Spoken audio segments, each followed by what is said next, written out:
and it hits me, oh my gosh, this is that triangle. There's explanation for everything that occurred in the Rendlesham Forest incident that doesn't involve aliens at all. It was completely silent. It comes right over our heads. He saw a classic flying saucer, really, standing in a clearing. He turned over to my father and held his hand, and he looked in his eyes, and he said, "We're not alone."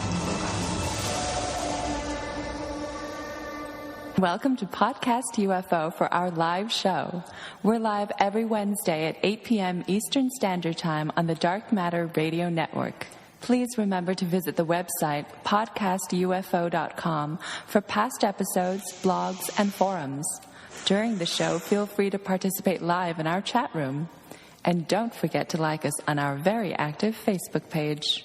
Hello and welcome to the show. I'm Martin Willis, your host, and we have a humdinger for you tonight. That being said, we didn't have enough time for UFO news, but there's quite a lot of going on right now. And our first two guests will actually be talking about a headliner. So if you want to check out what else is going on in the UFO news, you can listen to Alejandro Rojas and my banter over at openminds.tv. About tonight's guests, we start out with Mark Rodeghier, who has been for several years the scientific director of the Center of UFO Studies. His interest in UFO research is wide-ranging, including vehicle interference cases, which I think is interesting, physical trace cases, and abductions. And, of course, we have repeat guest Leslie Kane. And we know her as a journalist who has been investigating and reporting on UFOs in the mainstream for 15 years and author of the New York Times bestseller, UFOs, Generals, Pilots, and Government Officials Go on the Record. They'll be on for the first 40 minutes, and if you're listening live, we are taking calls. Write this number down, 603-967-4030. And our guest for the remainder of the show is the one and only Michael Shermer. Dr. Michael Shermer is the founding publisher of Skeptic magazine, a monthly columnist for Scientific American, and a regular contributor to Time.com. And really looking forward to talking to him. Before we get started, I wanted to thank everyone for all the support for the show. Again, I thank you very much for that. The first hour is always free on podcastufo.com. The full show is by subscription, and all that information is on our website, and it's under the support tab. If you cannot support the show for $1 a month or more, we still appreciate each and every listener. Remember, you can always listen to the whole show for free every Wednesday, like right now, at 8 to 10 p.m. And you can jump in the chat room at podcastufo.com and pose guests for questions or interact with other people listening. And I mentioned before, you can call in at 603-967-4030. You can also Skype in, and that's at Marty Willis. For a username on Skype, that's MartyWillis. And I don't like being called Marty, so I don't know why I did that, but anyway. All right, it's time to bring on our guests, Mark Rodeghier and Leslie Kane. How are you both doing? Doing fine, just thanks. fine. Yes, thanks for having us on. Yeah, welcome to the show. And you have some, Leslie, you have some news that's kind of snowballing, and that's where you're here to talk about it. So why don't you talk about your Huffington Post article, and then we'll get right into UFOdata.net. Okay, well, I did release this piece last week, and it's about a new organization called UFO Data, which Mark is sort of been, Mark and one other person have been kind of running it and putting it together for the last 2 years. And finally, this group is ready to launch. And so last week marked the actual launch of this operation, and my piece talked about that and sort of put it in the context of the whole SETI search for extraterrestrial intelligence, and we're thinking about this as sort of a very local SETI, a way of looking for signs or hardware or possible items that could reflect some kind of ET presence, looking close to the planet instead of just looking out to nearby galaxies.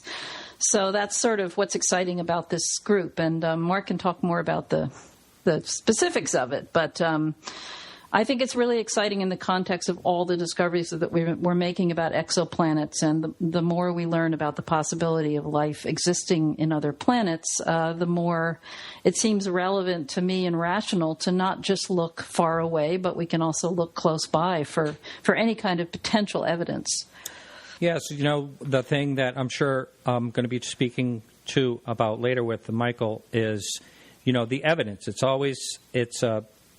trying to do science on UFOs, it's like a non-repeatable, or it's always, hard to nail down. So this will, at least the idea here is to gather some type of evidence of reoccurring. And Mark, can you get into the details of these units and how they will be set up and what type of data will they be gathering?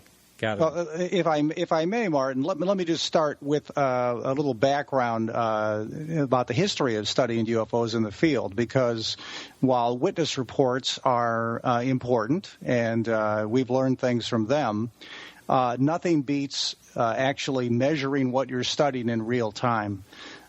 People have known that for years, and there have been groups that have gone out into the field at Hessdalen in Norway, at Yakima in Washington State in the U.S., and a few other places where UFO phenomena, let's say, occurred repeatedly. It was worthwhile to put something like the station we're going to be developing in that spot. In fact, Hessdalen still has instruments there, as we speak. Those efforts were all valiant. And they did record some UFOs, but they haven't moved us forward too far. And so I and Alex Wendt at Ohio State and several other people have been talking for a few years about the need to get hard, reliable, real-time data on the UFO phenomena and just see what it shows us, whatever that is.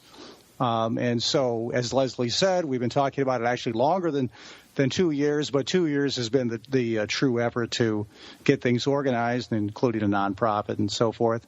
We have a basic design for a station, but and we'll talk about that. But we are very early in the process. Still attracting high-quality volunteers, which has been happening actually since the launch. And we know we have a long way to go, and that the details of the stations are still to be worked out, even though it's easy to think about what we'd like to measure about the phenomena. So, but that gives the listeners, I think, a good, sense of the background of the whole effort, and specifically this particular UFO data project. Now, I had guests on a while back, Mark D'Antonio and Doug Trumbull, and they have been working for quite some time on a very similar type of idea. It would be wonderful if there could be some type of collaboration. Just wondered have you been reaching out, or has anyone reached out to anyone regarding this?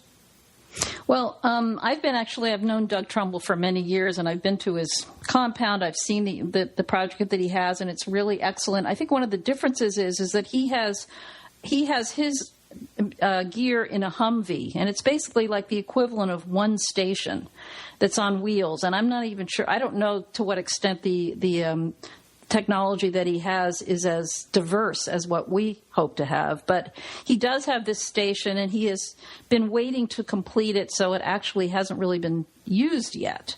But we've had some communication with him, and hopefully, we all have the same goal, so hopefully we're going to collaborate with him and many other people out there that are interested in this. Right. I had a conversation with Mark D'Antonio this last weekend, and he basically said the same thing. It's for everybody, so he'd be willing to, collaborate in any type of way. And also, they have gone past this Humvee, and what they're doing now is something very similar. Is separate little units that are going to be put out in like hotspots in different areas around the country and wirelessly controlled and data gathered. So sounds like almost a fit, and we can talk about that, off air. But so what are your hopes to get this thing rolling? This is some possible crowdsourcing? Yes, we're thinking of the project now as having at least two phases. Initially, a year ago, we thought the first phase would be classic crowdfunding with Kickstarter or Indiegogo or the equivalent.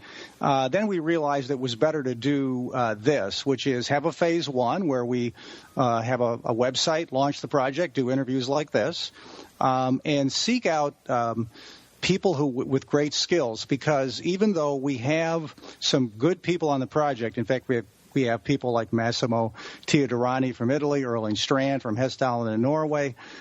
They all are very busy with projects that have been ongoing, and they have, they're going to support us with technical knowledge and all of that. But we need people who have a little more time on their hands and a broader range of skills in various areas, particularly in software programming.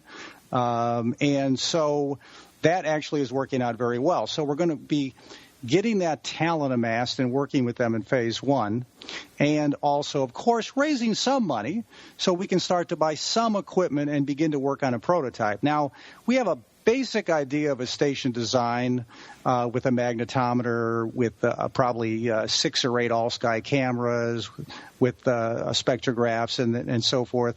But it hasn't been fleshed out, because we just didn't have the team put together with the right resources to do that. So we've concentrated on getting the structure of an organization that can use the resources that I think they're going to come our way to create the station in phase one. If we do that, we have a prototype. We then test it in every possible way, including first in the laboratory equivalent and then out in the field. When that's successful, and of course it will be, because we're not trying to reinvent the wheel here. It's just that it's an effort to do all of this, but we're not developing new computer chips or something. Then we go to phase two. We have a proof of concept that we think will be attractive and convince the public that we can do this. And so that'll be the true crowdfunding phase, with the amount of money that we need to raise then to be determined, of course, by what happens at phase one. And then if we are successful at raising sufficient funds, we build more stations, and we start putting them out in the field and start hopefully doing science. Now, I know they say, science is observational, or you hear, I have heard that term. I don't know if that's completely true or not, but you will have someone like Michael, when he comes on, he's going to say, I want a piece of a UFO, and I just wonder how you address that type of comment. What would you say to someone that says that? Well, when people have talked about wanting a piece of a UFO, it's been in the context of the claim that UFO sightings are, at least some of them, are caused by extraterrestrials. And, at its core, if you were trying to prove that hypothesis, having a quote-unquote piece of a UFO would be ideal. But it really is true that we are trying to understand the UFO phenomena. That's the best way to put it, by gathering the kind of data that would help you understand it. And that includes possibly parts of the phenomena that are not extraterrestrial, and then, of course, parts of it that might be. Now, do you need to have a piece of something to show that it is using strange physics or something unusual in the atmosphere? And the answer, of course, is obviously not. The measurements that you make will be enough to say that whatever was observed is interesting and unusual, and not a plane, not a satellite, not whatever. It's extremely unlikely that whatever we picked up would say, oh, that's an alien spacecraft, and here's its ID number. But what we are hoping to do is get the data that will let us move forward and find out whether, in fact, there's enough intriguing here to draw the attention of the broader scientific community. And it seems to me that anybody who is committed to scientific inquiry would be willing to say that type of an effort is justified. Right. One of the things you have actually heard from a scientist when I talked to him about the UFO problem, or whatever you want to call it, is that they often someone involved in science wants to see something that's solvable within a certain amount of time, or they They just don't want to invest in something unless they know it can be solved fairly quickly. And that goes for funding and, raising funds and all that.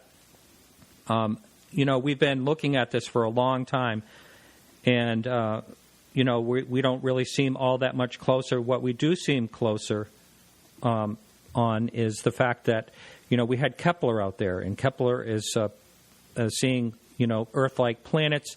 Everything seems like it's heading in the direction that it's possible that there's extraterrestrial life. And I think we're at a point where if it is solved, it's going to be much more acceptable than it would have been 20 years ago.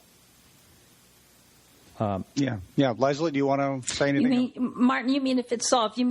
What do you mean by if it's solved? You mean the UFO question is solved? Right. Which means we actually get data on it, or we determine what it is, or depends what you mean by solved. Yeah, really. That's true. Getting data on it compared to solved is absolutely two different things. You're right. The old landing on the White House lawn and all that stuff, as they all say. But I also wonder how much evidence or data would you possibly need that would convince the majority of the world that there is. I think what Mark just said about the reasoning behind what we're doing, that we're not out to prove something, to prove some hypothesis we already have that they're extraterrestrial. But if we can acquire enough data in different locations, let's say a lot of the data points to something similar, and they're very peculiar and unusual things that we're picking up on because we have enough data to know a lot about them. I mean, I'm not a scientist, so I'm talking not quite as articulately about it as Mark can. But the point is, if you have repeatable data and it's showing something up there that's a true anomaly because it can't be explained, hopefully then the broader scientific community will become interested in it. And once there becomes an interest, in a broad level, and it becomes possibly part of the whole bigger scientific picture in terms of the effort that's being made to look for extraterrestrial intelligence, or even not, let's just say scientists, physicists who are interested in finding out what the hell this stuff is, then maybe over time, through a concerted effort in which big resources and lots of brain power are put into trying to solve the mystery of what this data is showing, maybe at that point we will be able to actually find out if there is a way to discover what these things actually are. I think that's way down the road. But if we can do what we're hoping to do here, which is just collect enough data that's actually usable by the scientific community, way more than, as he said, we've just had a lot of reports in the past and a lot of maybe some photographs, some radar tracings. But this is taking it to a different level. And I think you just have to take it one step at a time. But it has the potential in the future, if it all goes the way we would like and it interests the scientific community, that maybe we will actually get an answer to what this mystery is. Right. I totally understand. You're more along the lines of cultivating a science curiosity to... that's absolutely. What it sounds like. I'm sort of baffled by, and I'm sure that Michael and other people, and reasonably enough, I think, will argue that there just isn't enough evidence for science to work with. That may be true. I think there's enough evidence to establish that we have some kind of a mystery here, and something that I would think would stimulate people's curiosity a lot more than it does. But there's a taboo around the UFO subject, and that's part of the problem. It's not considered, people don't want to take it seriously because there's risks involved and all kinds of other issues involved. So that's another point of this project. We might be able to help get beyond that taboo so that people feel safe and comfortable taking this a little more seriously than they have in the past. Yeah, that's exactly right. We have, I think, 4 silent advisors right now on the project who are... most of them are faculty members at universities who are very enthusiastic about the project but will not let their name be used for the reasons that Leslie just stated. And that's just a shame, that's the case, and that they can't openly, with us, study this phenomena, which, to find out whatever it is that we'll find out. Because, we're not here... Despite our interest, like the SETI folks, in extraterrestrial intelligence, we're willing to let the chips fall where they may, and whatever data we find, we're going to publish it and let everybody know what it is, and we'll see what we find. Now, Project Hesdalen in Norway, that is some of what you're doing sort of on the wings of that?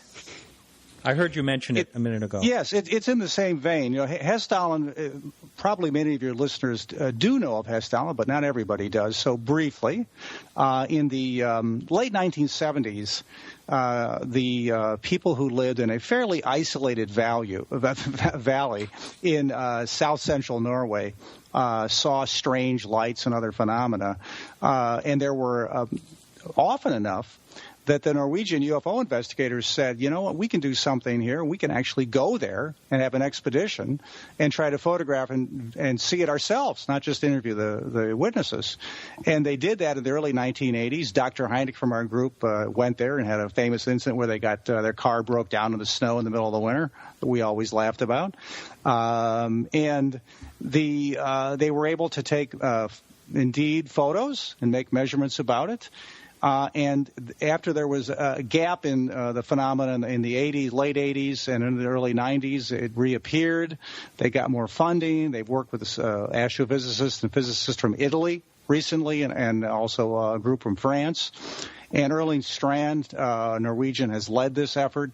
There is a something they call the blue box there, which has a camera recording images continuously, and a few other devices. And they have gotten a spectrum or two of a UFO, and they have also made some measurements about magnetic fields that fluctuated in the presence of actual visual sighting.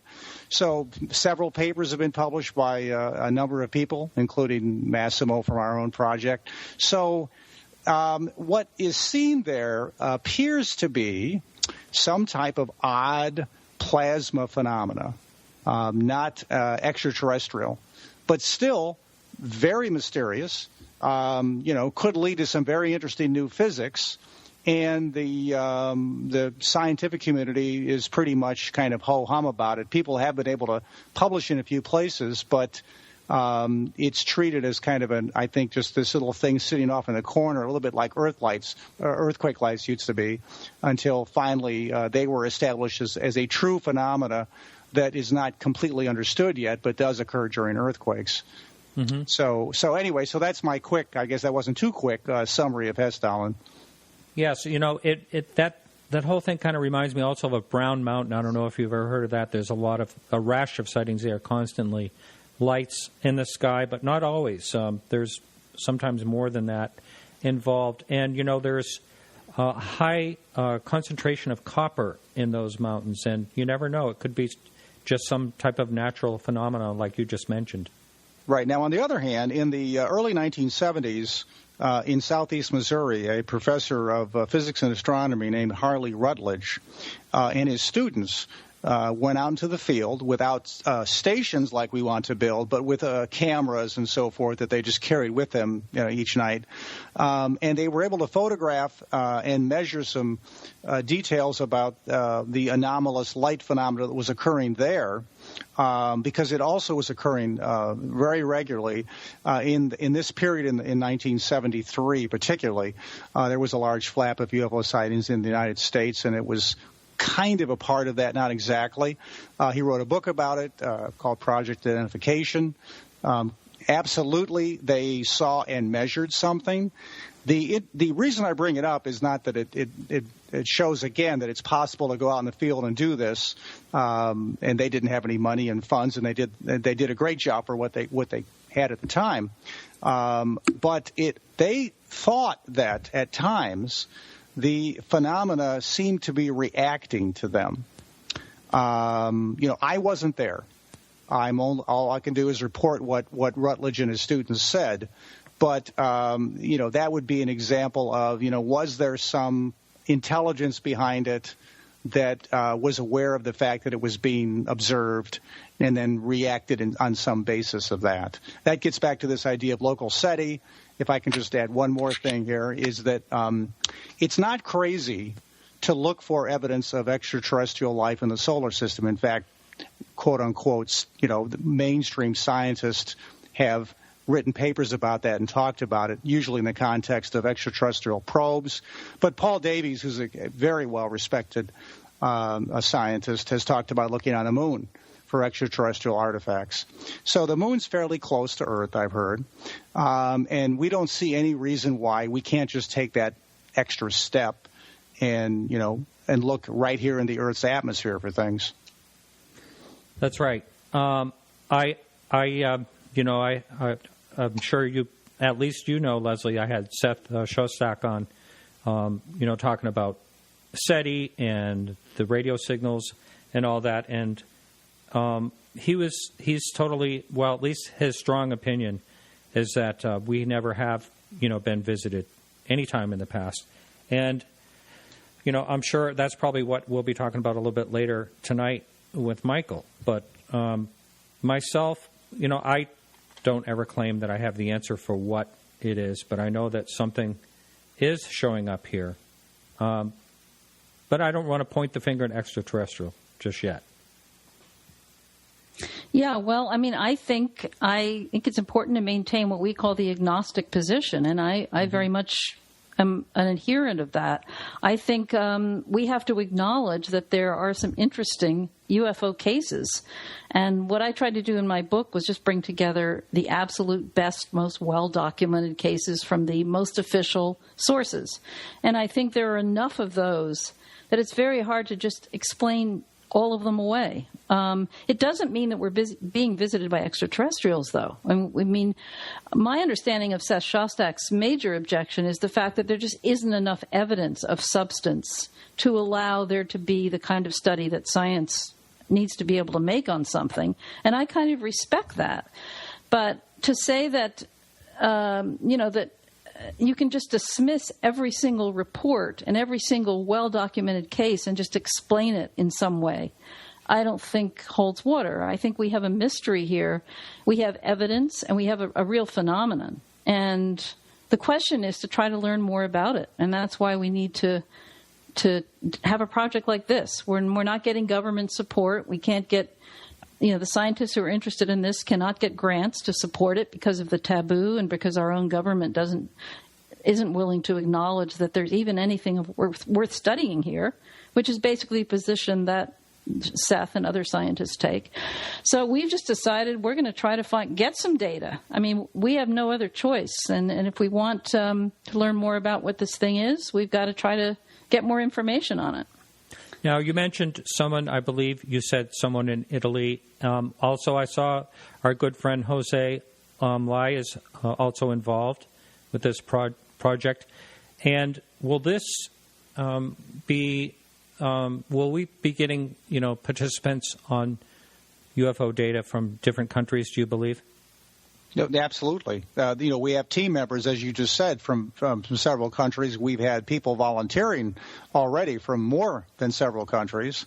And we would expect that the stations eventually would be placed not just in the U.S., but in other places. That logistics maybe get a little complicated, of course, but absolutely. The UFO phenomenon is worldwide. The study should be worldwide. That's right. And I really respect, Chile's position on UFOs, taking the subject seriously and getting all aspects of their government involved, which is really something that I would like to see other countries fall in place and do the same thing. We'd really get somewhere, I think.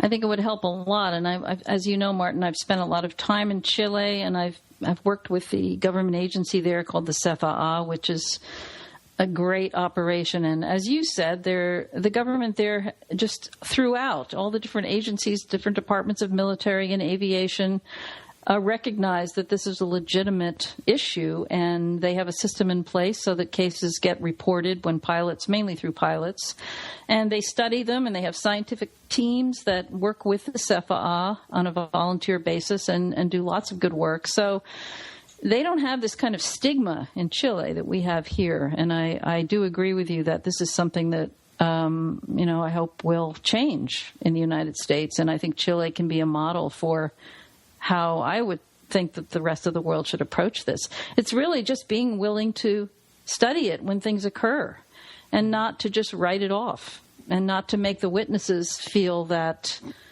there must be something wrong with them for seeing something that they saw. It's that. I mean, I've spoken to so many witnesses over the years, and I know Mark has too. And they're patriotic Americans, they're military people. And when something like this happens and they're not taken seriously, it can be very damaging to them on many levels. And it's just not the right thing to do. Right.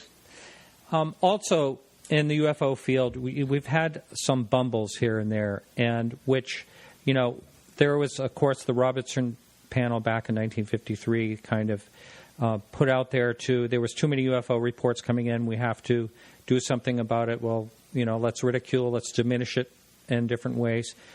So there's always that stigma, like you spoke about earlier. But I lost my thread where I was going with this. But anyway, it's I know what I was saying. The fact is that, when things go wrong in the UFO field, like they do when someone will come out with something that's a little too far out there and not really do the research and everything. And Leslie, I've always noticed you don't call yourself a ufologist. You're a journalist, but you're very, very careful. And I think the only thing that I can say is, and it sounds like, Mark, you seem very similar, and it sounds like the type of person to set an example more than anything else. And I'm just saying that because I do appreciate the fact that you are cautious. Well, I appreciate that. The at the center, we've tried to follow in the footsteps and the example set by J. Allen Hynek, our founder, and of course the principal scientific advisor to the Air Force's Project Blue Book. But Allen wanted the center to be a typical scientific organization, more of a think tank than a investigative organization with 1,000 investigators around the country. And within the limits of what we had for resources and personnel, we've at least, I think, stayed faithful to that in spirit and our execution, even though we've never been able to accomplish as much as we would have liked. Mm-hmm. And yeah, I think the key, Martin, is to just, one cannot assume that we know what UFOs are. They're some kind of mysterious phenomenon. They're unexplained objects in the sky. And I think so much of the problem that we have with issues that you just described, where these things will come out of the UFO community that seem really kind of overblown and not researched and so on, is so much because people are assuming that that these are extraterrestrial without enough data to back that up. And they get so carried away with the desire to prove that. And so they just kind of lose their rationality. But I think it's important that people step back from that and realize we don't have proof of that. And we don't know what they are. And I think that's, when you say caution, I don't know if it's caution as much as it is just being rational about what we know and what we don't know. Right. There are so many times that someone has already, let's say they've written a book and something new comes along. Like, I don't know if you heard, it seems like Kecksburg might be explained as a military, craft or something. That news is just breaking recently. So whether that's true or not, I'm not really sure. I haven't really looked into it. But the fact of the matter is there's people who've written books on, other situations. New evidence comes forward, and they still stick to their guns because it's their, I don't want to say cash cow because nobody makes a lot of money in this field, but they're sticking to their guns. And unfortunately, that's not science. Science has to be open to whatever comes along as far as evidence goes. And I think the UFO field could really use a little more of that. Yeah, I mean, sometimes the cases that get the most publicity, Rendlesham, and of course, you just mentioned that one. They're not really the strongest cases. They're not the most evidential, and cases that are litter the files basically of all types, whether physical traces and vehicle interference, like you mentioned in the introduction that I've been interested in. There are quite intriguing cases there that people just don't know much about. Which, by the way, was true when we presented data to the scientific panel back in the 90s that Peter Sturrock put together. While the scientists that we talked to certainly were not convinced that that things were extraterrestrial and all that, they were intrigued enough not to reject the phenomena out of hand, and in fact said that it was worthy of some investigation, if not government funding. Mm-hmm. I want to just talk real quickly. We only have a few minutes left here about J. Allen Hynek. Here he is working for the government as a chief astronomer scientist for Project Blue Book. Do you know if the one thing that I've always been curious about, did he kind of come over to the other side of there's really something to this in an instant, or was this a slow and gradual? Extremely slow and extremely gradual. Mm-hmm. He had the first inklings of the fact that things were not easy to explain always in the early 1950s, and gave a talk and then a paper in the Optical Society of America journal about lights. He kept it very much at the level of just lights that were hard to explain. And then as time went on, he waffled back and forth. He wasn't the most decisive guy, but he was an incredibly curious guy and an extremely scientifically honest guy. And so as time went on, particularly into the 60s, he just said, there are obviously unexplained things. The Air Force is clearly not seriously investigating these. And so, it's better be me that nobody else is stepping up to the plate. So I am going to start speaking out about it. Uh-huh. Yep. Now, we only have a couple minutes left. Do you want to put out there how people might be able to help out with UFO data?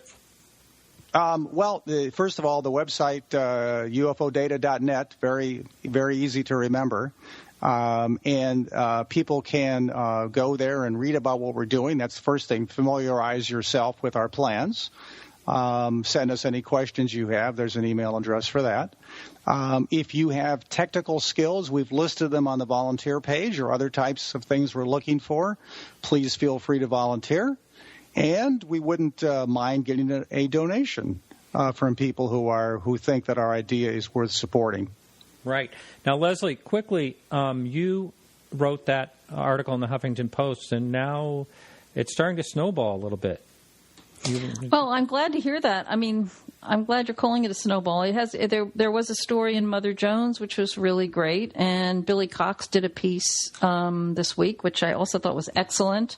And I'm just happy that we're getting serious coverage. Hang on just a second. We have a call, and we still have a little time here. Okay. Hello, caller. Please say your first name and pose a question, if you would. Ben Moss. What's your name, caller? My name is Ben Moss. Oh, Ben. How are you, Ben? Good. I was listening to the show, and I wanted to see, is this recorded or is it already aired? You're on the air live right now. Okay. Yeah, just had a question about, for Leslie, about, the fact that Ray has the magnetometer and film evidence sitting at his house, and I guess has been invited out there, and wondering if she was going to go out there and take a look at that evidence that they're trying to work on now that already exists. I'm not sure what the call is referring to. Ray? Ray Stanford. Okay. Are you familiar with that situation? I'm familiar with him. Yeah, I don't know what evidence or what situation he's referring to, though.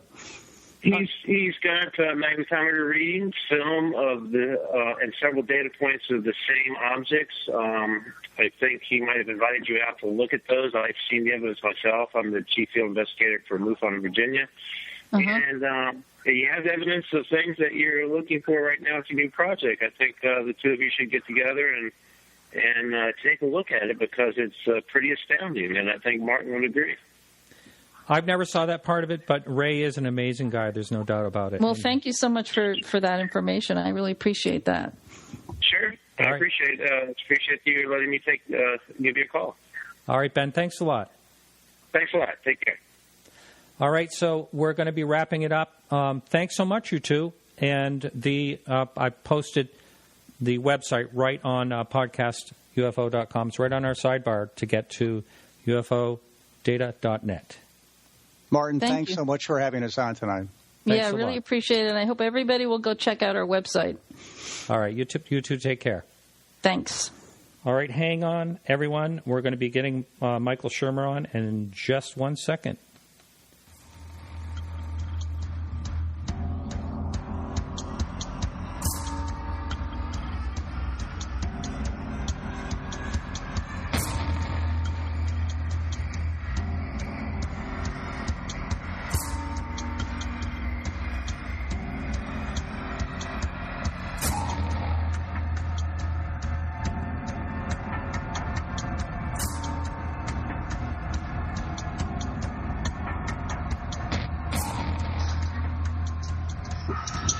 Hello.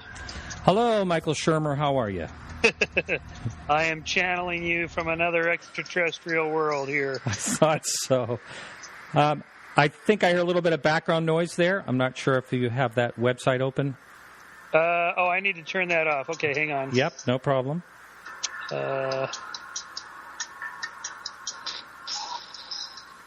Okay, I just turned off your web. Oh, I see. Yeah.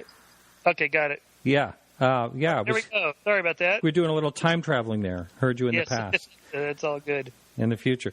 Yes, thanks so much for being on the show. It's a real pleasure to have you on. And your name has come up many times over this last 4 years that I've done this show. And, maybe not always in a good way. Yeah, I was going to ask, is that good? Yeah. I don't know. But anyway, we had some people email a couple of questions in. But first of all, if for the person, and there's probably not too many, but for someone out there that has not heard of who Dr. Michael Shermer is, can you give your background? And I understand that you actually had an interest in paranormal when you were younger. Oh, yes, absolutely. Well, in terms of my bona fides, the publisher of Skeptic magazine and a monthly columnist for Scientific American, I teach a critical thinking course at Chapman University called Skepticism 101, 1 day a week, and then I write science books, and that's pretty much what I do for a living. The UFO subject, which I include alien abductions, as well as the SETI program, the whole range, is a pretty normal part of what we do at Skeptic, and the whole skeptical movement is very much involved in trying to understand the phenomenon and provide terrestrial explanations, let's say, for these apparently extraterrestrial phenomenon. And so I've touched on the subject in several of my books, and I have a personal interest in it. I mean, who would not be interested in the idea that there could be extraterrestrials out there? But I'm also quick to distinguish between the question of are extraterrestrial intelligences out there somewhere in the cosmos versus have they come here? And I'm inclined to lean toward saying that they probably are out there somewhere in the cosmos, because it would be, a great waste of space, as Carl Sagan liked to say, if, we were alone and the only one. But we don't know for sure. So, it's just a question of continuing to look and search. On the other hand, have they come here? Very probably no. Simply because the evidence is, not strong enough. It's still on the level of anecdotal. So I tend to be a little more positive that ETs are out there somewhere, a little more skeptical that they've come here. Yeah, one of the things I think about now, I'm not saying that I've never really committed to saying that UFOs or the sighting I had was extraterrestrial. I've never really committed to that because I've said a number of times in the show it could be something that no one's even thought of, at this point. But I had an astrophysicist, Dr. Jeffrey Bennett, on a while back, and a number of people that listen to the show regularly have heard this. But one of the things he said, he was a senior visiting scientist at NASA, and he and his colleagues quietly agreed that if a civilization can get through the bottleneck of technology without blowing themselves up, then they'll probably be traveling the stars. And I wonder what you thought about that. And, you can look at what we're trying to do. And if we could travel the stars, we certainly would be, I would imagine.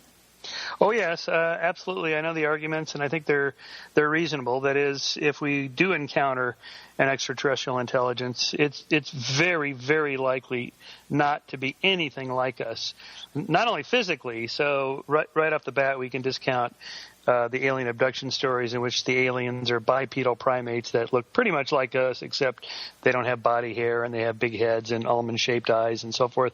I mean, the chances of another sequence of evolution happening in lockstep with what happened on Earth on some other planet that ends up with a bipedal primate. I mean, this has only happened a couple of times in the billion years of evolution on Earth, and they've all gone extinct except one, us.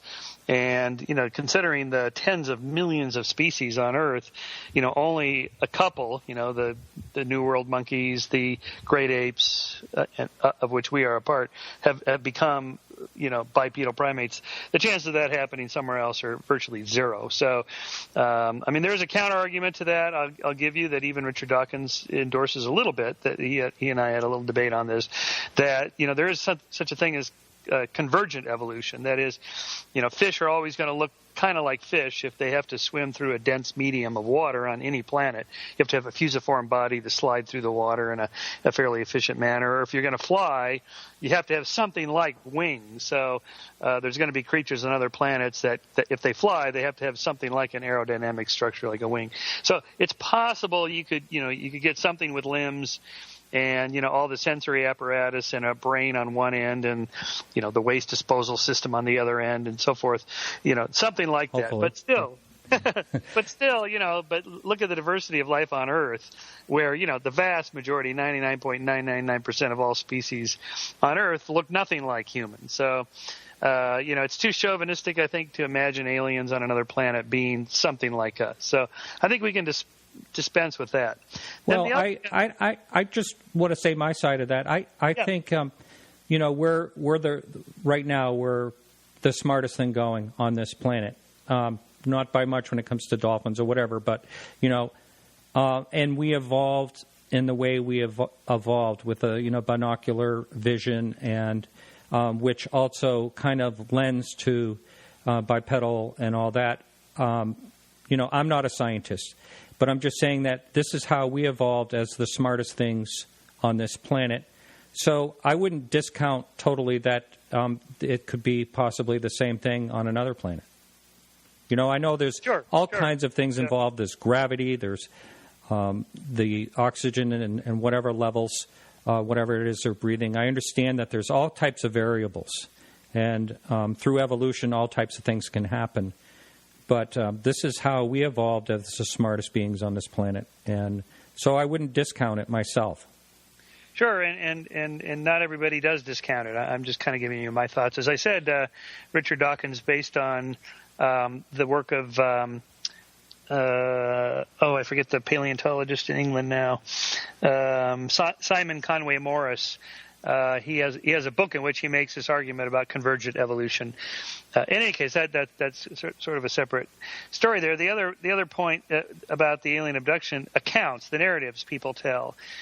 Again, I think they lean more toward being human imagination, because the aliens are always doing very human-like things. The sexual probing and the kinds of stuff that appears in these narrative accounts very much resembles lucid dreams and the kinds of sense presences that people have in sleep paralysis experiences. It's all just too fraught with human frailty, human psychology, that, it's more likely that than it is that, ETs happen to have evolved to look pretty much like us and they managed to find their way here on Earth from some other planet.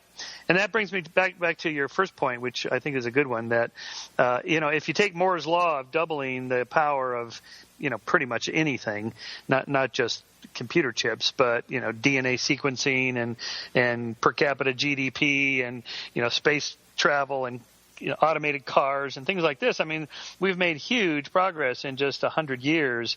Imagine what things will be like here in 100,000 years.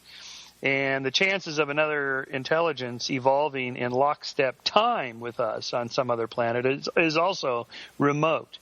So I understand that. Yeah. So because of extinction, and I totally understand that part. Yeah. I mean, just whatever the starting point is, whether it was 1 billion or 1.1 billion, that isn't much on a geological time scale, but on a cultural, technological time scale, a million years or 10 million years or 100 million years would be, just a game changer. And that's why, again, I don't think, like the stories like with Roswell, where, the aliens landed and we back engineered their technology, and their spaceships were, just barely better than our rockets and jets and spacecraft, just maybe a few years or, 100 years, better, superiors is ridiculous. They would be 10,000 years, 100,000 years, 1 million years more advanced than us if we do encounter them.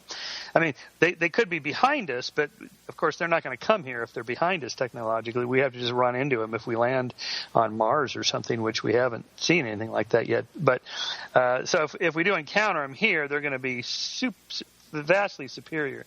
This is why Michio Kaku makes the point that it could be they're here or we're like ants to them. The ants don't even know we're around. Mm-hmm. They're not cognizant of this. So it would be something like that. That's a reasonable argument, and it's part of the Fermi's paradox. Where is everybody? Surely anybody that's like us would have already populated the galaxy. You could do it in a few million years. I think 10 million years is the estimate, which is nothing on a geological time scale. A few million years on a geological time scale, you could miss a species changing entirely. Just no fossils are left, and so that's entirely possible. But again, the fact that it's possible doesn't mean it happened. And in any case, where are the self-replicating probes from these alien technologies? The equivalent of the monolith on the moon in 2001. If we uncovered something like that on the moon, which is why Kubrick put that in the film, it's unmistakable. It's not a dream. It's not a fuzzy photograph. It's not a grainy video. It's not an anecdote about spooky things that go bump in the night. It's an unmistakable sign of extraterrestrial intelligence.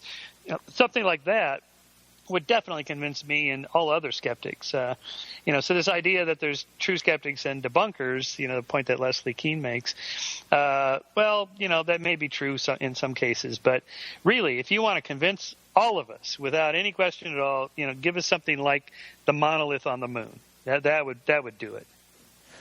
All right. Sorry we had some technical difficulties here in the live show. We're back, though.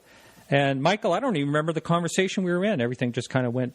Oh well, we were talking about if a civilization achieves something like what we have achieved in terms of technology, then shouldn't they continue on forward, building, let's say, self-replicating spacecraft that can populate the solar system and then the galaxy eventually, and that this could be done in a few million to 10 million years, even if it's not biological forms of intelligence, it could be robotic, then shouldn't they have been here by now? That's Fermi paradox. There are some people that say that I actually spoke to someone many years ago that was during Vietnam supposedly investigating. Now, this is just a story. He said he was in the Air Force Special Task Unit, blah, blah, blah. He was my insurance agent, so I don't know if his story was true or not, but he did say we're a petri dish. We're being observed. Now, I don't know. That sounds pretty wild and pretty far out there, but I think everything's open for debate when it comes to this. Well, yes, open for I guess speculation or something like that is fine, but ultimately we do at some point need evidence. It's one thing for a science fiction writer to imagine this or that, or us having, a few drinks imagining some interesting ideas. But before we conclude that, the fact that it's possible doesn't mean it's real. You still need, one of those gadgets from the spacecraft that you visited, or the actual spacecraft itself that's, hidden at Area 51 or whatever. You still got, this is the point in biology. If you want to name a new species, you have to have a type specimen, a holotype, an actual body, that everybody can see and dissect and photograph and publish in peer-reviewed journals and so on, and other people can see it. You can't come back from a hike and tell your fellow biologists, I discovered a new species. Well, where is it? Well, I got this grainy video here of it. Well, I can't quite make it out. Well, but trust me, I saw it. Well, that's not going to fly, in the scientific community. No, science is, theories, more or less, and theories are always open for change. So what I consider a lot of things like the Big Bang Theory, dark matter, dark energy, all things that, we try to extrapolate, but we don't really have, who knows. In my opinion, you're probably going to think this is crazy, but we may find out someday that the Big Bang was wrong, that whole theory. A lot of things do point, I understand there's like 6 things that really point to it, but the fact that's really hard, I think, for anyone to understand is how something can start from nothing type of thing, and that's kind of where it begins as far as I know. Well, yeah, that's right. All these theories, the theory of evolution could be wrong, gravity could be wrong, whatever. Very unlikely the more evidence there is for it now. There are no truths in science with a capital T. It's all provisional. These are provisional truths. But still, we gain confidence or lose confidence in a theory as time goes on. And certain theories are pretty robust, others not so much. The Big Bang Theory, there's not the TV show, but the actual theory, is really a thing. I mean, it would be quite surprising at this point if it turned out to be incorrect. Same thing with the theory of evolution. Others, string theory, are kind of in that borderlands area. We just really don't know. What about parallel universes? That's another thing that comes up. Parallel universes, the multiverse. There's half a dozen different versions of the multiverse, including parallel universes. They're all about equal in my book. That is, equally unproved, but equally possible based on the mathematics, I'm told, because I don't do that. I'm a social scientist. But when I'm told that, these are all possible. But, we just ultimately there needs to be some way to test which one is more likely than the other one, or which one is more mathematically possible, something like that. In other words, at some point, it can't just be you have your theory and I have my theory and we see who talks the loudest to see which one is right. That just can't be the way it is. And, again, the fact that something is possible doesn't mean it's likely or real. It's just, lots of things are possible. It's just like my physics friends tell me, the time could run backwards. You could run the film of a billiard ball bouncing around on a table backwards and you wouldn't notice the difference, but you certainly would notice the difference if you cracked an egg and dropped an egg on the ground versus the egg coming together into a solid egg back into your hand, running the film backwards. Apparently that's not impossible. But again, the fact that it's so unlikely, we can pretty much rule out that it will ever happen here. So I would say that's the way to think about the multiverse. Now, just letting the live caller know that you can call in at 603-967-4030. We had a bunch of questions come up on the chat room that's kind of spun down. I can't find them, but I think one of them was, do you ever think humanity will travel the stars? Well, we already are. Well, interstellar, let's say. Yeah, well, the Voyager spacecraft is, by what do you mean by humanity? The Voyager spacecraft has left the solar system. It's, beyond the heliopause, so that would count. I don't know if that technically counts as interstellar, but it's beyond, out of our solar system, so I think that counts. As for humans, it apparently is a much, much harder problem than science fiction writers make it out to be. More like The Martian, where there's a million ways to die every day in space, and it's just super hard. So I don't think it's insurmountable. I think it's quite doable. I think it'll just take longer than we had thought. When Wernher von Braun planned on getting to the moon and back by the end of the decade to make Kennedy's goal, he had grand plans of colonizing Mars in the 70s and so on. And, so this is the other aspect. The civilization has to have the political will and the finances to do it, because it's expensive and difficult. So, will humanity one day populate the galaxies? Yes, I think the galaxy. Yes, I think so. I don't think it's going to happen probably in the next century, but it could be, the next millennium, say.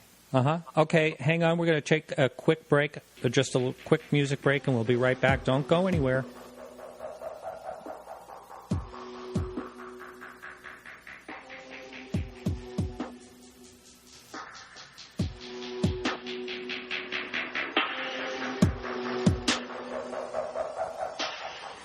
All right, we're on with Michael Shermer. We had a bunch of actual questions come in through email, and I thought I'd get to a couple of them. And let's see. Do you think some people are as dogmatic about skepticism as they accuse others about being of religion? Certainly, and I've been accused of that myself. So, yeah, of course, we're all human, and there's nothing special about skepticism. It's just a scientific way of thinking about the world. And scientists, as people, of course, can be dogmatic about their own theories.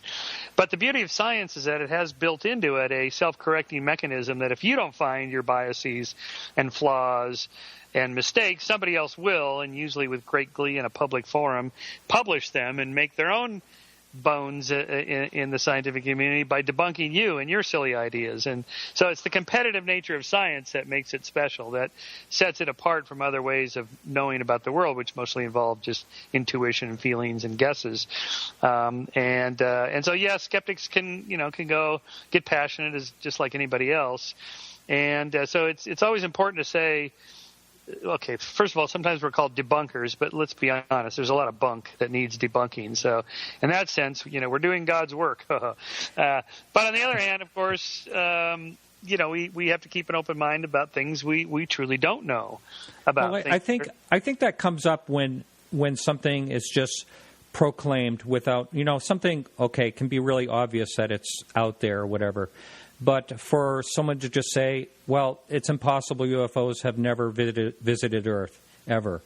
I think that's debunking, because you really have to look into it before you can actually make that proclamation, in my opinion.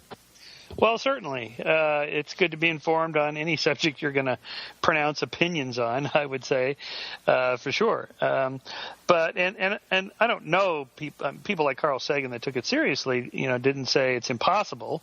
I mean, why would it be impossible? This isn't like a perpetual motion machine that violates the second law of thermodynamics, or, psychic power that, it's just really impossible by the known laws of nature. There's nothing about extraterrestrial claims that violates any laws. Of course, they could be here. They could come here under the same principles that we want to go there, wherever there is, the moon, Mars, or whatever.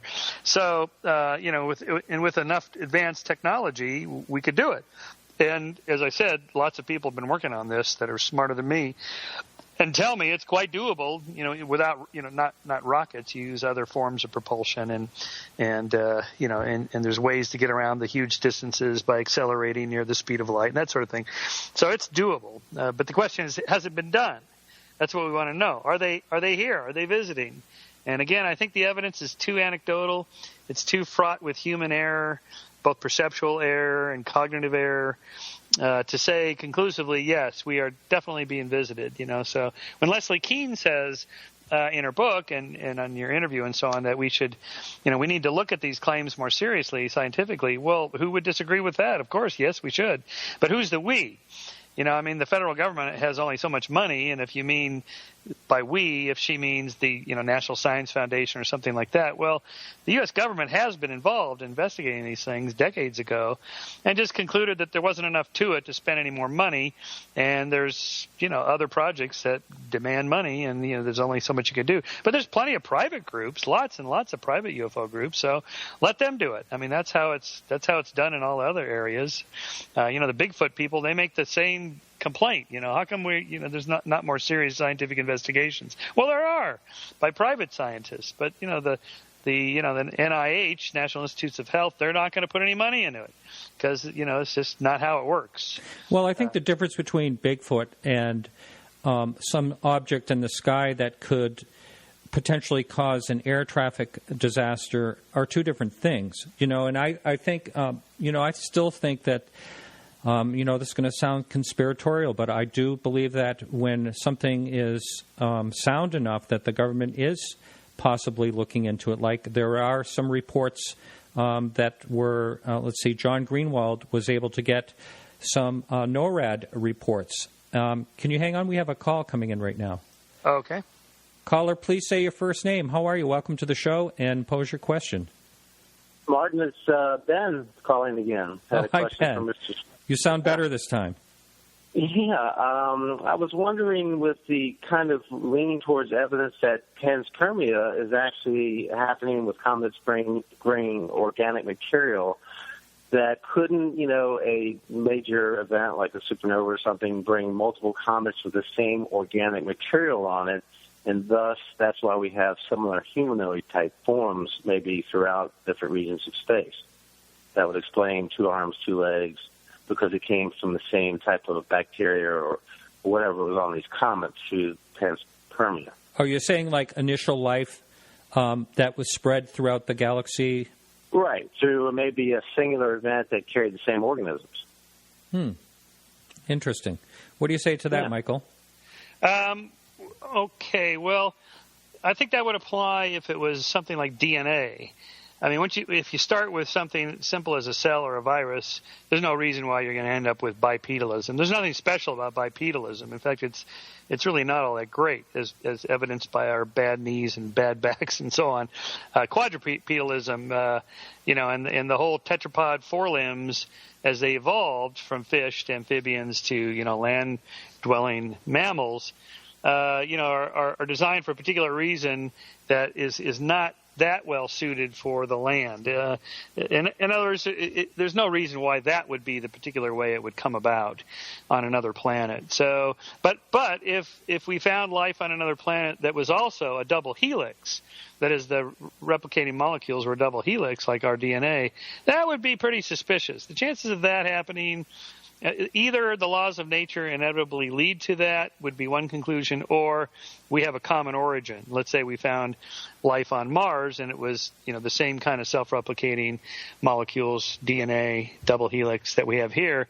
That would be strongly suspicious that there's a single origin of those 2 life forms, which is why Paul Davies proposes that we look for extraterrestrial life here on Earth.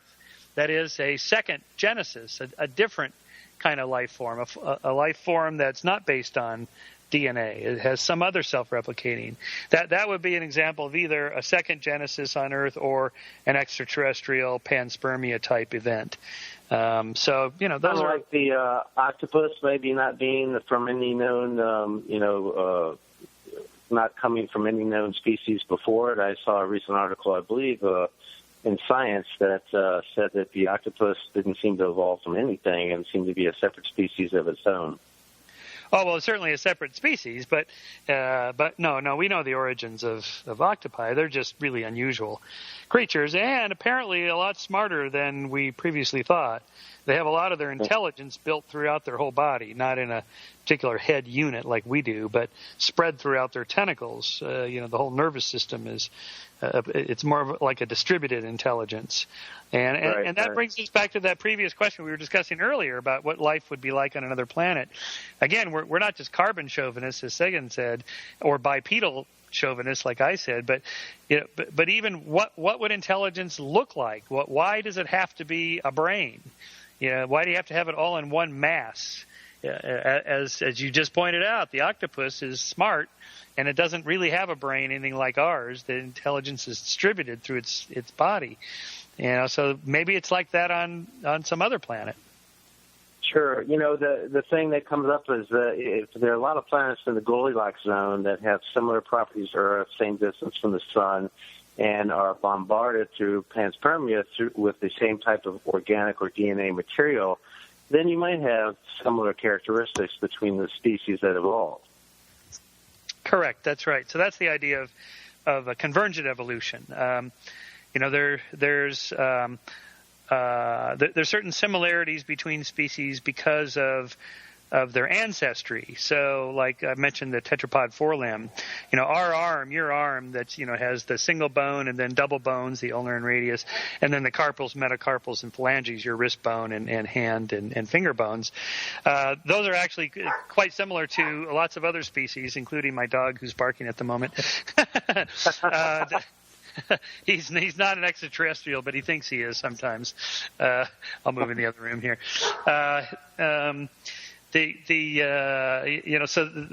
There's one reason. That's one reason why species tend to look alike, because they have common ancestors. The other reason is they evolved in a similar environment. So I mentioned that, if you want to fly in the air, you have to have something like a wing.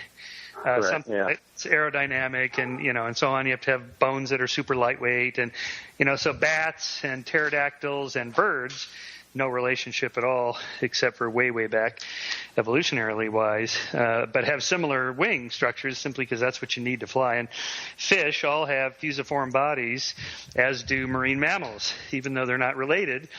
Evolutionarily, they look alike because that's what you have to look like to move through water with any speed at all. Again, if another planet had water and there were creatures in it, they're going to have to look something like fish if they move. All right, Ben. Well, thanks so much.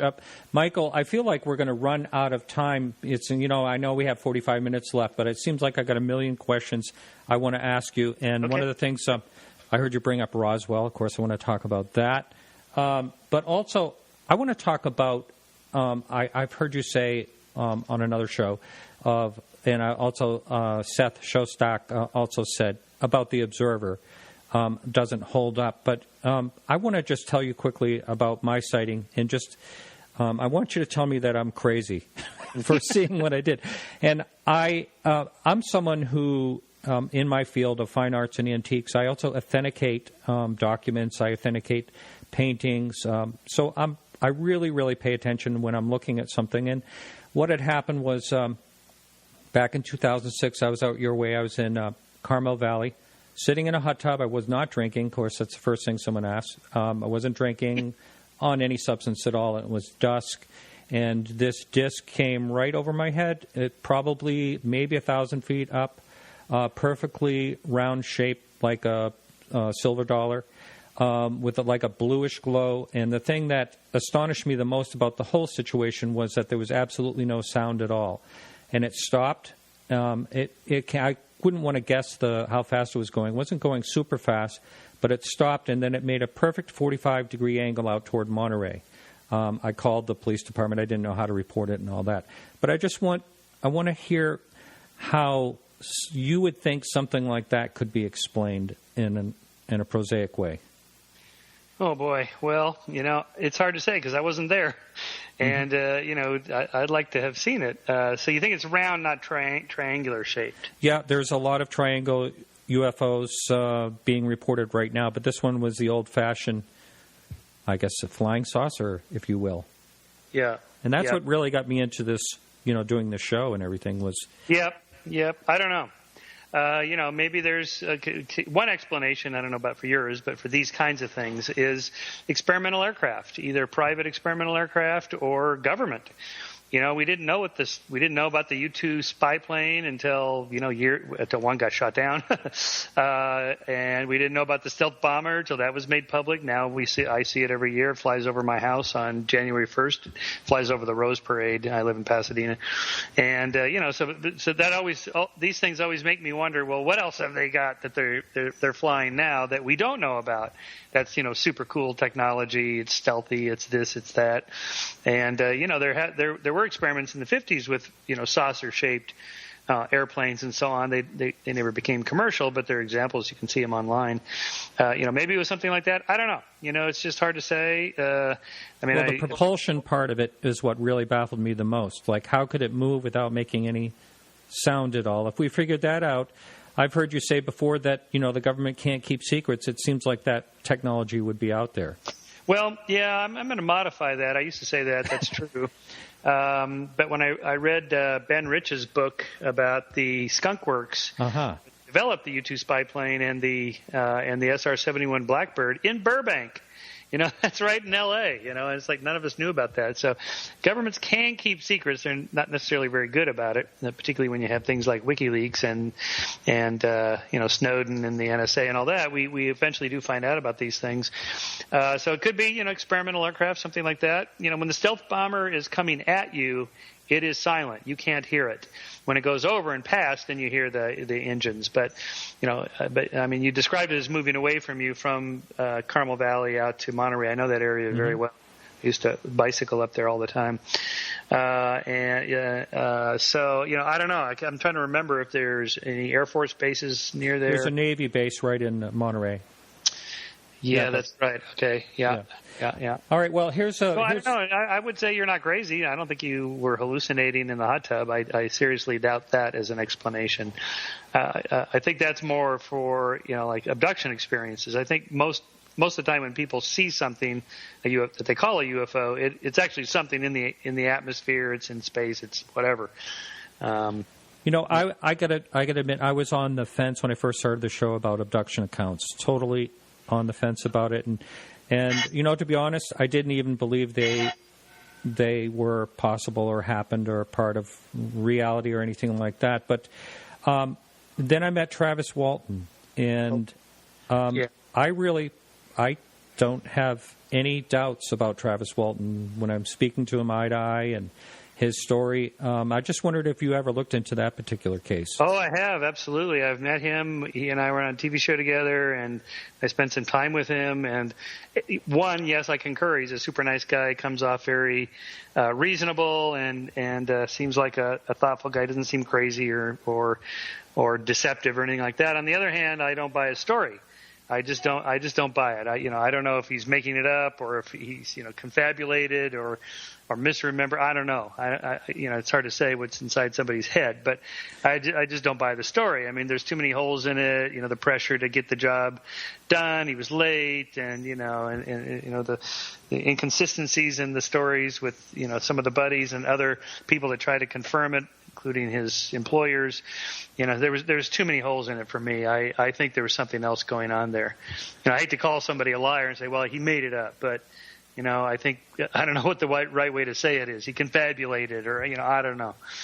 Well, one of the things, I don't know how deeply you spoke to him, but one of the things I really, really got from him is he wished that it never happened to him, and I really believe that's true. Also, what about the 5 days he was missing, them looking for him? Do you think he was just hiding somewhere? What Maybe, yeah.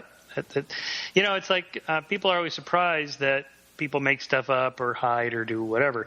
But it happens all the time. I mean, people just make stuff up. They do. They lie all the time. They get caught all the time. I mean, I have only to look at the political history of America to know that.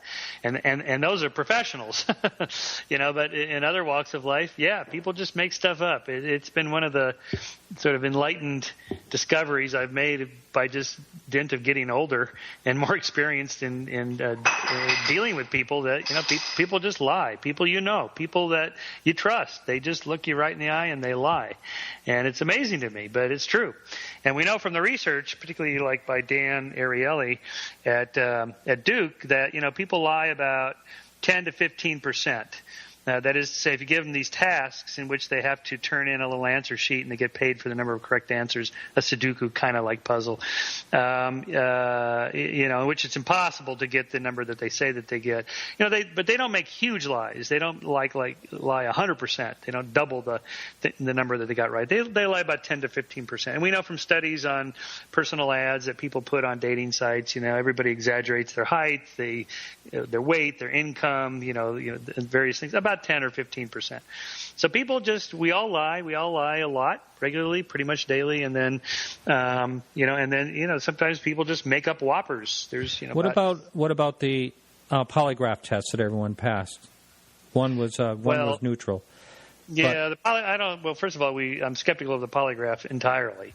We've debunked that in Skeptic. I've done TV shows in the polygraph. I can tell your listeners how to beat the polygraph. It's pretty easy to do, because but you have to know how to beat it. These are just kids. I don't know. I think we're going to agree to disagree on Travis. I would someone up on the message board wanted to know why you think he was lying. What part made you think he was lying? Well, the motives for lying were there. He was late for the job, wasn't going to get paid, and so on. But more to the point, just the improbability of what it is he says happened. It's an extraordinary claim, and the evidence was, in my opinion, not extraordinary. Well, it just seemed like there's an awful lot on the line just for being late for work. Well, but that's true. But there's a lot of motives people have that are not obvious as well. I mean, why would alien abductee make up a story about that because it's embarrassing or whatever. Well, but people get a lot of value out of the attention that they get. They may say they don't like that, but people like that. It's not the money. They wrote a book and made a movie and made a lot of money. I really don't think that's the motive that most people have. It's just this. I don't know. It's the fantasy. It's like when I met the guy that wrote Communion. Whitley Strieber. Yeah, Whitley Strieber. Yeah, I met him on Bill Maher's show, actually, the old show, Politically Incorrect, back in the late 90s. We were both on. And in the green room. And he, again, seemed like a super nice guy. And, not the kind of guy that would make stuff up or whatever. But, we got another call coming in. Hang on just a minute, please. I'm not done with Travis either. Hello, caller. Please identify yourself and pose a question. Hi, my name's Peggy from Las Vegas. Hey, Peggy. How are you? How are you? I'm good. Good. I'm mad now. I want to talk to Mr. Shermer. All right, you do that. Hi, Michael. Hi there. Michael, I'm old and I'm cranky, so I might come across crankier than I actually am, but it's okay. Probably not. What you say, although, I was defending you at first, and I think there's a lot of merit in your argument, but as the time goes on, you begin to kind of adopt a superiority tone, and pretty much start debunking. Almost like, here's what I'm hearing. I don't want to believe in this, so I'm not even going to listen to it. I'm just going to reach for any excuse I can possibly think of to show how this cannot be true. Well, now, I've had sleep paralysis my whole life, okay. And I'm very old. I've never seen aliens. Okay, yeah. Well, not everybody does. What has your sense presence been? What is my what? Well, what was your experience in sleep paralysis? What did you experience? Oh, I couldn't move. That's all. You couldn't move. Yeah, that's often the case. But some people do have more than that. They report. I understand that, but I don't think you can write off all alien. I'm sure some of the people are crazy. Some of the people have sleep paralysis, but. Are you even open to the possibility that any of these things happened? Because you don't sound like you are.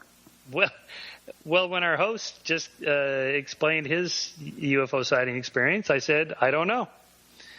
No, you did say you didn't know, but you came up with the fact that stealth bombers don't make any noise. Well, the host asked, what would be a possible prosaic explanation? And I gave one. I don't know. Is there anything that piques your interest in the UFO field? Any sightings? Well, I think Roswell is one of the more interesting ones because it didn't become Roswell until the 1980s. In the 70s, there was, or I should say in the 60s, there was a study published about in the 50s, there was a study published about the most prominent sightings of the 1940s. And the top 500, and Roswell wasn't even on the list. And so when did Roswell become Roswell? And the answer is after a film was made based on a best-selling book. Right. And so the Roswell story is not about aliens and extraterrestrials. It's about myth-making. It's about how stories take on a life of their own and then how people add to the stories. Oh, in your mind, it's a myth. Oh, yes, absolutely, because we know what it was. What was it? No, tell me. None of us know this. Peggy, I'm going to take over from here because I do want to talk about Roswell. All right, but okay, bye. Thanks for the call. Okay, bye.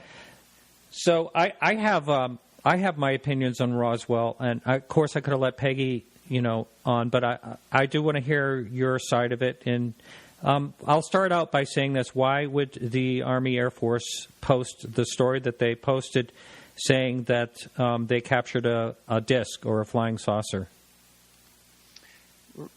Right. Well, again, if Roswell is such a big thing, how come it was not a big thing until the 1980s? Okay, I'll address that.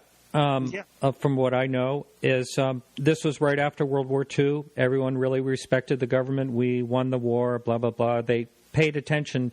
If someone said, do not talk about it, they kept their word. And so many people, once the cat was let out of the bag in the early 80s, late 70s, early 80s, whenever it was, then, people said, this was one account, one person that was involved in, on the plane bringing the pieces over to Wright Field, said, yes, this really did happen, and, I guess I can talk about it because other people are talking about it. So I think people respected the government more and listened to them when they said, keep your mouth shut. Yes, well, because I found the reference on that. In 1967, ufologist Ted Gleicher published Report on the UFO Wave of 1947. He listed 843 UFO sightings carried by the news media. Roswell didn't even make the list. No crash debris, no alien bodies, no eyewitnesses, no conspiracies. Roswell began in 1980 with a National Enquirer story. So I don't think instead of government cover-up, I think it was nothing. It was no one thought much about it because it was much ado about nothing. It was just crash debris from a high-altitude surveillance balloon listening for acoustic signatures of Soviet nuclear high-altitude test explosions. Okay, then why would the Army say that they captured a disc? I mean, these are people that handled. Well, the nuclear weapons were on the air base. That the highest, I would think. People guarding these type of weapons and things like that. Why would they actually go out on a limb and say that? Well, okay. First of all, in the 1995 and 97 reports issued by the Pentagon, that the disc story came from flying, experimental flying disc technologies that the Air Force was testing, and then the bodies came from these anthropomorphic dummies that they were heaving out of these high altitude balloons, testing what it's like to jump out of 100,000 feet. And then so in other words, they pieced together a plausible story of how the little components came together over the decades to form the myth, the myth of Roswell. Again, it was nothing in 1947. No one thought twice about it. First of all, I still don't really have a clear answer on why they would say they captured a disc. Second, I don't know. Governments do lie. But why would they lie? I mean, they didn't. Roswell is a small town. They didn't have to say anything. Basically, no one had to put anything in the paper, but they did. The other thing about the dummies, those came out 5 years after Roswell. Correct. I think the explanation for that is that people are conflating memories across many decades into one event. We know that human memory is not reliable, particularly after decades. We all confabulate and make errors in our memories of our own lives that we can't get straight. This happens all the time. Okay, so you remember where you were when Kennedy was assassinated? I do. Well, vaguely, yeah, man, I was in third grade. Yeah, so. But you probably still remember it. And something like this... Actually, flashbulb memories are not that reliable. Actually, they're not. There's been studies on flashbulb memories, they're called, and they're not that reliable. All right. I can't see how anyone could confuse a time and a date. And what did they see in the desert? You're saying that they saw something else at a different time? Well, the Pentagon. I'm giving you the Pentagon story, and the Pentagon only came up with the story simply because 50 years after the fact, the public kept bugging them about, well, what was this? And we don't know. Maybe it was this. Here's a couple of things we were doing out in the desert back around that time. Maybe this is what people saw. We don't know for sure. That's what people think they saw when they think they saw something or when. We just don't know. The evidence is too flimsy either way. But we do know that, the government was experimenting in the Cold War with technologies, about detecting Soviet nuclear tests. And, of course, they're not going to tell the public that.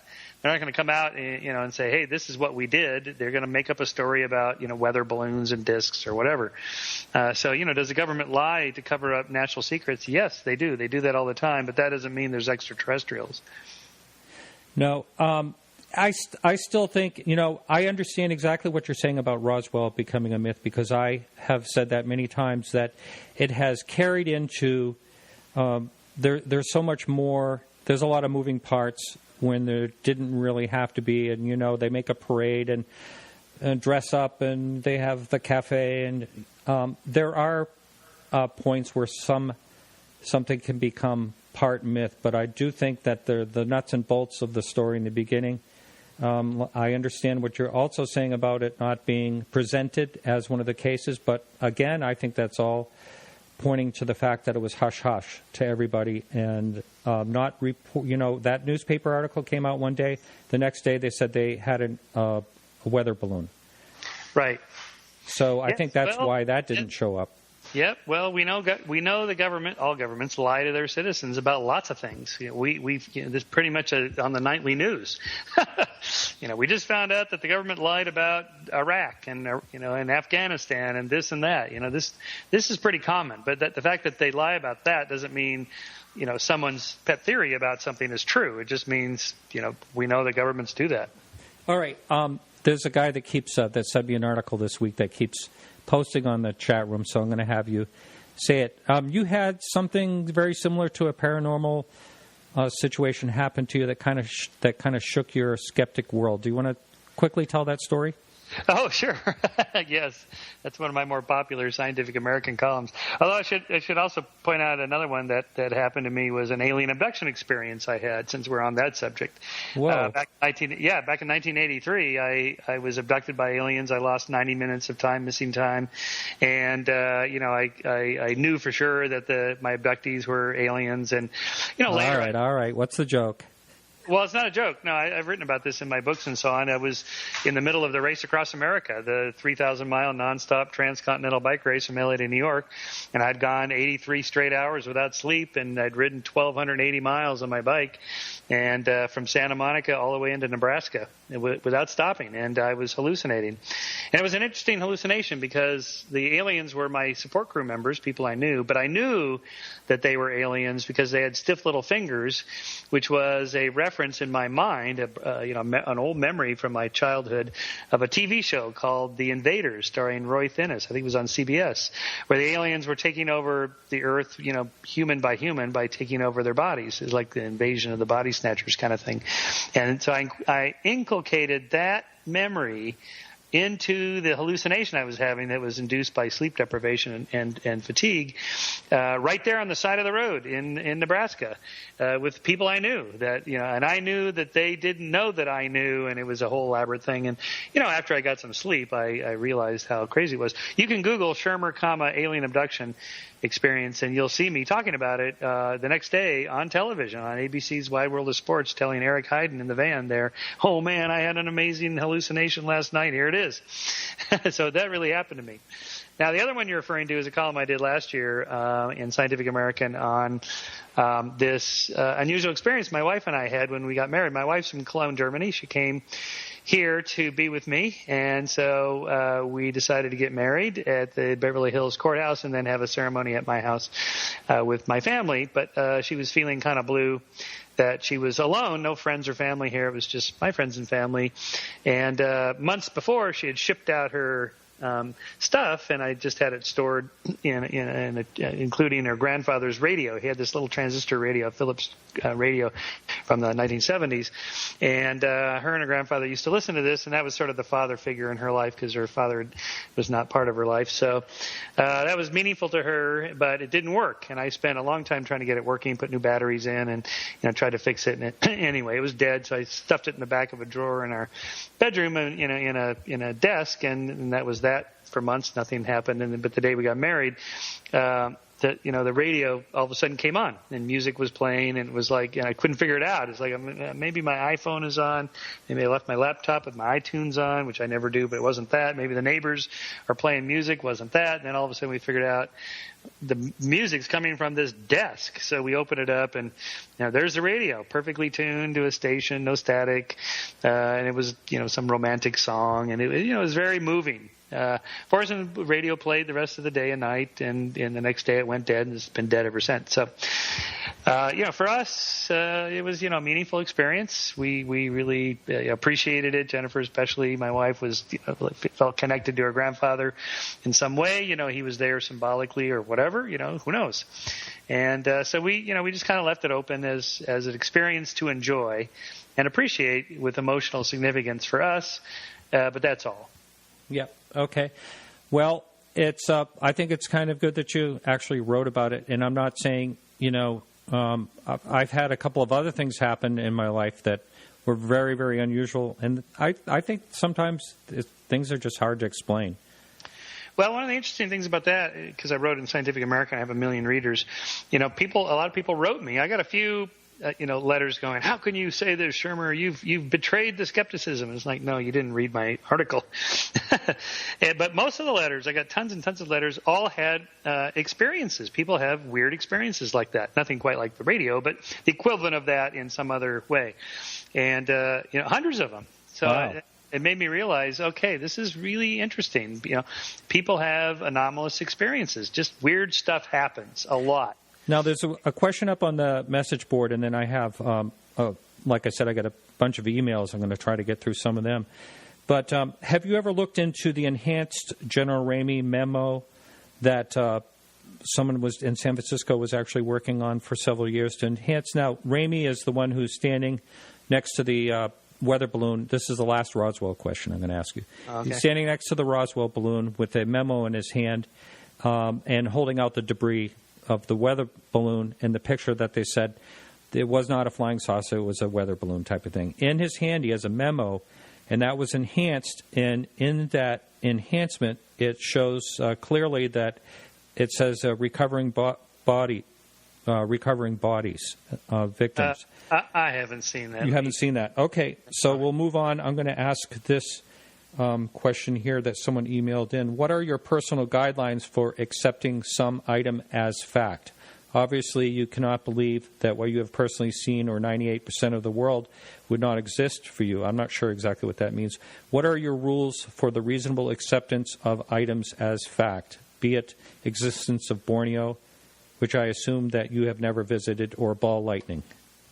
Well, I've been to Borneo, and I think I may have seen ball lightning. But his point is that, like, for example, how would I know that the Roman Empire existed since, none of us were there, and that sort of thing. So it's a reasonable question. It has to do with the field of epistemology and philosophy. How do we know anything that we know? So there's different theories about this, but, first it begins with just a kind of a reality check. That is, we have a reasonable amount of experience with our senses of cross-checking modalities, say what something looks like, what it feels like, what it sounds like, that kind of thing. And we come to some kind of a consensus amongst observers that, if it quacks like a duck and it waddles like a duck, it's probably a duck, something like that. Now, it gets a little trickier when you're talking about theories, like how do we know global warming is real and human caused? To pick up a controversial one out of the headlines, and so there we talk. You hear this phrase, the consensus science. Well, what does that mean? I mean, science is not a democracy. We don't vote. I mean, you either have the evidence or you don't. Well, okay, but these are complicated sciences. The models are really tricky. The math is very difficult. If you send me one of these climate papers, I can't tell, if it's saying something important or not. And that's why we have to have the expert. So that's why the UN has that, a committee of, scientists that just sit there and discuss, well, what's the value of this particular data set or that experiment or this research, and then they come up with a consensus. Now they might be wrong, but the fact that there's so many lines of evidence leads us to be confident that it's probably real. It's probably real and human cause, something like that. So once you move into the realm of like theories, then in science, there has to be not just evidence, but some kind of a consensus amongst people that know what they're looking at, that do this for a living. That there's a consensus that it's real. And the reason the paranormal and related subjects, the supernatural, miracles, God, UFOs, aliens, and so forth, don't have a consensus is that because they're they're not replicable. They're not replicable. You can't, run the experiment in the lab. Some ESP stuff you can do, and they almost always fail the tests. But one-off events like a UFO sighting, like the experience you had, I don't know. We can't run that. We can just try to track it down and find, some, the local Air Force base, were you flying anything that night, that kind of thing. Mm-hmm. And if you get an explanation, okay, well, that's good. Fenix lights, flares. Okay, thank you. Wait. I don't agree with you about that. But the Phoenix lights. But I have, while we're on, and I'll talk to you about that in just a second, but while we're on skepticism. I found the General Ramey memo. If you Google General Ramey memo, it comes up all over the place here. And to me, this is a classic example of what I call patternicity, sort of priming the brain to see things a certain way. It's a good pattern. Because if the words weren't there and the victims of the wreck in the disc they will ship, these words, if the words were not typed in there below the kind of dark and murky type, I don't think I could read it. See, I think people are reading into this more than may actually be there. Well, as what I got to say about that, as technology improves, there's going to be a program eventually that's going to be able to crack that. We'll see what happens. I don't know, because if the original data is no good, then it doesn't matter how sophisticated your computer program is. Like I'm looking at these enhanced, process, composite, and so I don't know. Like the flatbed scanner can scan stuff and then you enhance it. But if the original is too murky, if the evidence isn't there, it's like making fake UFO photographs with fishing line on a pole and dangling something in front of your camera. You really can't see the fishing line. It's invisible to the film, invisible to the camera lens. It doesn't matter how enhanced the photograph is or what computers you use. The data is just not there. Yeah, and we know who, there is a person that is famous for doing that there's a bunch of UFO videos and pictures out there, so I know who you're talking about. But, okay, we're on the lines of skepticism. Do you think that James Randi, the amazing Randi, has hurt the skepticism movement since it was revealed that he knew his partner was living under assumed identity for years after making a career as someone advocating for the truth? Oh, I don't know. I don't think the skeptical movement is affected one way or the other by that, because Randy's pretty much retired now and isn't actively involved in the movement at all. I don't think it had an effect one way or the other. Okay. I mean, no one would really know about it. I mean, he came out gay years ago, and we're not for that film. So the fact that person A is not as honest as we thought they were, it doesn't affect it any more than, say, a pastor turns out to be a hypocrite affects a religion's claims. The claims have to stand or fall on their own regardless of the person's morality or values. Okay, you said just a minute ago Phoenix lights. I said I'd address that. Was just flares. Now I know the news showed there were definitely flares that night, and there's who knows why exactly. A coincidence it was the same night, but this wasn't just in Phoenix where people saw this huge triangle, some talking about it being up to a mile wide, that it came down through a valley and was seen for 2 hours or so before the film. You see the flares were shot around. Well, there were two different, if as I recall, there were two different events that night, two different things. Here, I'm pulling up our own article on this in Skeptic. Phoenix Lights explained again. Let's see. Yeah, anyway, so sorry I don't have that at the tip of my tongue. Yeah. But if I recall, it was two different places, two different events that made it look like it was one event of these things moving, when in fact it wasn't one event, it was two events. But if you, it was seen through several miles, different parts of Arizona on the same evening early on, and then later on there were flares shot up or dropped actually in the valley there, and a lot of people confuse that with just saying, oh, it was the flares, but there was also a pilot that went up to actually see this thing and has given some testimony about what he saw. and also I'm sure you know about Governor Fife Symington. Yes, I have met him, change of his story and so on. I don't know, I'm not convinced. Let's see, here we go, I'm just reading here. The night of March 13th, news of the 8:30 p.m. sighting traveled fast, so a large number of people were outside with video cameras when the second and unrelated event happened at 10 p.m. in the sky southwest of Phoenix. The other one was northeast of Phoenix. A string of lights appeared in the sky and slowly sank until they disappeared behind the nearby Estrella mountain range. This was later shown to be a string of flares dropped by the Maryland Air National Guard over the North Tack military range.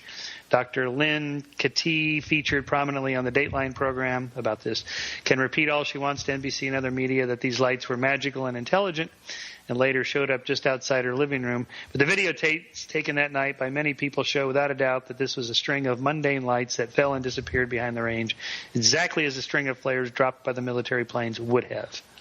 The problem developed later when people conflated reports of the two sightings. For the many people who had seen the earlier V-shaped thing pass directly over their heads, the explanation of the flares made no sense whatsoever. News organizations didn't differentiate between the two events or report on the Stanley identification, blah, blah, blah. Anyway, so I think that's the problem. I think people are, conflating two events into one, and that's why it seems like, well, how could that be flares? It was shaped differently and triangular shaped and so on. What about the triangular shaped? As for the people who swore they saw a black triangular shape joining the five lights of the V, that's a classic contrast effect of the human eye. In a very telling case, a man who swore he saw a black shape joining the lights of the V saw it pass directly in front of the moon. At that point, he saw not a black shape, but wavy lines pass over the undimmed moon.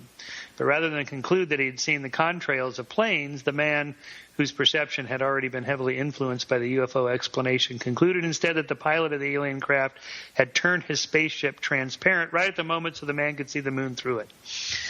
In other words, it was just a series of planes flying in a triangular shape, which the mind then fills in with the spacecraft itself. Same thing that Leslie Kean talks about in her book that I wrote about in Scientific American. This is a classic case here. I sent you this column I wrote. The Major General Wilfred de Brouwer's account of the sighting. So this is the case of the Belgian UFO wave, 1989-90. Hundreds of people saw a majestic triangular craft with a span of approximately 120 feet and powerful beaming spotlights moving very slowly without making any significant noise, but in several cases accelerating to very high speeds. And then in Leslie Kean's book, this is how she describes that same incident. Common sense tells us that if a government had developed huge craft that can hover motionless only a few hundred feet up and then speed off in the blink of an eye, all without making a sound, such technology would have revolutionized both air travel and modern warfare, and probably physics as well. Close quote. Note how the 120-foot craft becomes, by the way, how does anyone know it's 120 feet? How do you know? It's dark. And notice how a 120-foot craft becomes huge, how moving very slowly changes to can hover motionless, how without making any significant noise shifts to without making a sound, and how accelerating to very high speeds transforms into speed off in the blink of an eye. So it's this language transmutation that happens a lot in UFO narratives, and again, people, it was traveling at this speed, it was this size. How do you know? Well, yeah, a lot of it's just best guess, but what about there was again, Fife Symington is a pilot.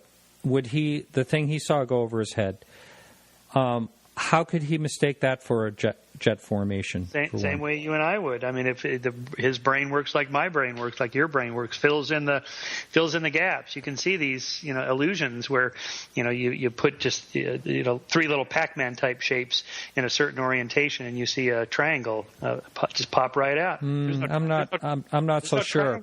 I'm not so sure. I don't really agree with you on that. When it comes to someone like him. And I know you can probably say that, why is he a better observer? But someone that is a pilot, a commercial pilot, is going to be. We only have 3 minutes left. So, and I feel like I've got a million questions to ask you. I just feel like you haven't been on long enough. But here is a question that I promised a person I'd ask. Often UFO researchers are accused of taking their positions because they, quote, make money, unquote, from books or appearances. As a publisher yourself, what do you think about the balance between research and profit? What about the big business that skepticism has become in the last few years? Do you think that it's harming your message? Well, I guess it's a fair point, but I actually don't think the people on the other side, the believers, so to speak, do what they do to make money. So I wouldn't even make that argument in the first place. I know some people do, but I don't. And second, there's not big money in skepticism, I can assure you. And third, I mean, most of the stuff that I write about, like if I was writing about UFOs, if it turned out to be true, this wouldn't be a bad thing. First of all, it wouldn't hurt me in any way. I wouldn't care if I had to revive my Chapter 7 and why people believe weird things or whatever. This would make no difference to me financially or reputation-wise. And if anything, in terms of like government cover-ups and that sort of thing, NASA would love to find evidence of extraterrestrial intelligence. Anything from bacterial grade to something that can fly spaceships. Think how much easier it would be to convince Congress, particularly a Republican Congress, that we really need to get on this because they could be dangerous. They could be like the Soviets or whatever, a threat to our airspace that we need to allocate more funds for it. If anything, it would have the galvanizing effect to improve the research that ufologists want more of. And so contrary to the argument that they covered up, I think just the opposite would be true. Okay, we have just 1 minute left. Well, I really don't have any time to go into anything, but I wanted to ask you if there was one case out there that you thought really needed to be looked in. Just real quickly, please. One case. Well, you mean in terms of UFOs? UFOs, yeah. No, there's no one that sticks out. I like Roswell because of its myth-making qualities, but not as evidence for that.